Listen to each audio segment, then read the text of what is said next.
So in this section, we're going to go over very briefly how to receive purchase orders. We're going to use items with lot numbers and we're going to use items without. So a unique and interesting thing about Business Central is that you'll actually do your purchase order receiving from within the purchase order. So the first thing that you would do is navigate to your purchase orders list. You've got here a list of purchase orders. Obviously, in a test company or while you're practicing in a test company, you may have less purchase orders than you would have in real life. So a function here that's really good is going to be your search button. So if you knew the purchase order number, you could enter that. If you had the vendor's order number, you could add that. You can also leverage here your filter. So you can add a filter by really anything visible, which you can see sort of promoted here to the top. But then you'll notice that you could really filter on any field in your purchase order header. So whatever information you have, you can search for, you can filter so that you can break that list down into something that helps you to find your purchase order to receive better. So I'm going to go ahead and I'm going to click on that purchase order number, and now I'm within my purchase order card. So the first thing that I'm always going to do whenever I'm posting a receipt, this would be the same idea if you're posting an invoice, it'd be the same thing even on your sales side with your sales orders and your shipments of your invoicing. So the first thing you will always do is enter in your posting date based on when that product was received. So I'll indicate that it was here on April 14th. I want to enter in the vendor shipment number. This isn't mandatory, but it is a good practice so that you can enter in the packing slip number from your supplier. This is really helpful so that when you have paperwork, say if you were to get audited, it would be very easy to find that vendor's packing slip within your ERP system. You will see then down in the lines area, the lines that are on the purchase order. So when you scroll over to the right, you're going to enter in your quantity to receive. So your quantity to receive should reflect what you physically want to receive, what you want to increase your inventory to. This is a setup that it can default to the quantity remaining or it can default to blank. So I always ask customers, I say, you know, when you get a purchase order, do you have lots of lines? Do you get a lot of back orders? Do you typically receive it all complete? And if you want to change that behavior, you can always go to your purchase and payable setup and you can change it to either default to what's remaining or just default to blank. So right now I've got it set to remaining. Fully supports back orders. So let's indicate that I only received 8 of line 1 and I'll say that I didn't receive anything on the second line.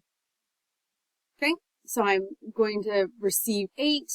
This first item is not lot tracked. So I'm going to go ahead under post. I'm going to indicate that I want to post. By default, it's on receive an invoice. I can just receive this if I'm, say, a receiver who's just gotten the packing slip and I haven't received the invoice. So now I can see here my back order. So I can see I have 2 left to be received on my first line. I have the full 25 to be received on my second line. And I can see here that I've received 8. If I were to go and look at that item card, so over here I've got a fact box. So if I wanted to really quickly drill into the item, I could do that. I can see now my quantity on hand has increased and I can drill into that quantity. And I see that that posting would have left a positive entry to increase for 8. So in this case, because this item was linked to a job, then it increased my inventory by 8 and then it allocated it to the job based on that connection. It also would have created what's called a posted purchase receipt. So if I click under order, I can then drill in and see the receipts. So this will be a read-only document that shows me based on that posting activity what is the quantity that I received off that purchase order. So you'll notice that on the purchase order, your quantity is going to be your order quantity. On your posted purchase receipts, your quantity should reflect what you received. So now we're going to go ahead, we're going to do another receipt entry, and this time we're going to work on a line that's got some lot tracking. So again, first thing you always want to do is enter in the posting date. So I'm going to say I received that remaining back order on the Monday. In this scenario, I'm going to indicate that I want to receive 2 and I'll receive the full 25. So the first line, I don't need to do anything more. I could just post at that point. My second line, I have lot tracking. So I have to tell the system if I'm receiving 25, I have to allocate those 25 pieces in this case to a lot. So I'm going to go to line. I'm going to go to item tracking lines. This is going to bring up a secondary page. So you can see here that I've got an undefined amount.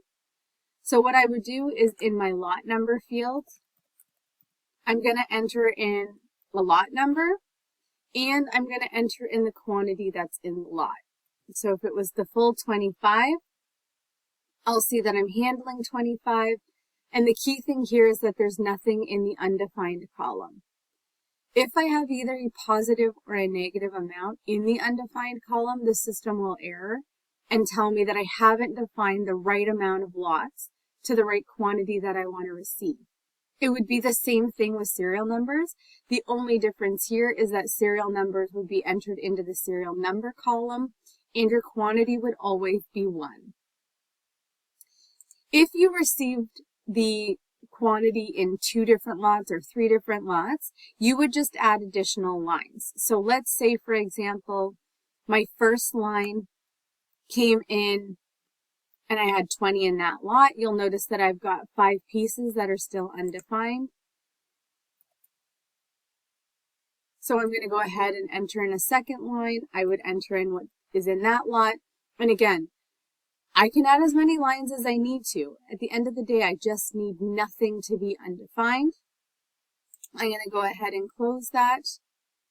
If I do not have lot tracking or serial tracking required on an item, so like this first line, if I go in and I try to go into my item tracking lines, the system won't bring up that page. So again, that page is only available if the item card has what's called an item tracking code, which tells Business Central that I need to do either a lot or serial during my posting activity. So once I've got that information assigned, again, I could associate the new packing slip number that I got. Remember if that's the same one. And then I'm going to go ahead the same as I had done previously.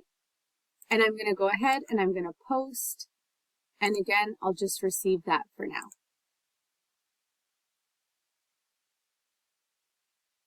If I scroll to the right now, I can see here I have fully received both of my lines and both of their quantities.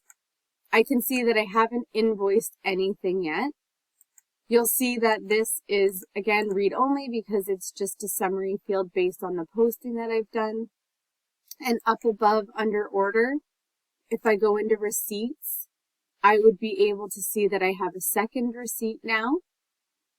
I can open this and I will see this is where I received the 2 pieces. This is where I received the 25.